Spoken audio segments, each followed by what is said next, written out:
He was born Osama bin Laden, and in 1979 he joined Abdullah Azzam for the Soviet war in Afghanistan, during which our country provided financial aid and weapons to his regime, again pushing American influence on the throats of other countries. So, who's really at fault?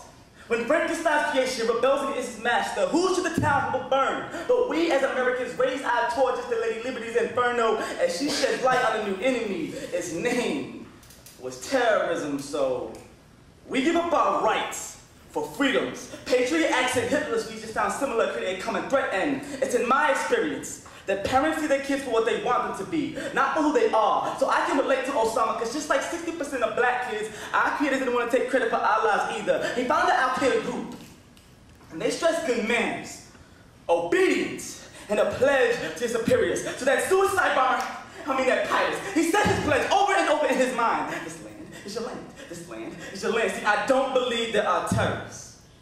Just little boys who believe in Disney Channel movies too much. When you wish upon a star, it makes no difference to you, or anything your heart desires will come to you. So Osama wished upon a celestial body that people would realize that this is an attack. This is retaliation. He was born James Craig Anderson.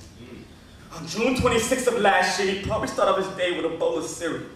Went to work, never knowing that today, death had his number, dialing in the form of Daryl Denman, a blonde-haired, blue-eyed boy. He chose today to perform his ethnic cleansing, screaming out, "Let's go fuck with some niggers!" Him and his friends went to their cars. They found their terrorist James Anderson. They beat white supremacy into his face. Roswell Likens gave his man by being gay. Then Daryl jumped into his F-250 and ran over James Anderson, reciting over and over in his mind, "This land is your land. This land is your land." So the creator of Kellogg's cereal, John Henry Kellogg, was also involved in the sterilization of minorities. And I wonder, as James ate his breakfast, he takes the whitewash raisin in each plate, and somebody killing of him, the killing of Osama. They are thieves in the gene pool. They take them out. I want to die. That's what we got to be. The right of this land is your land.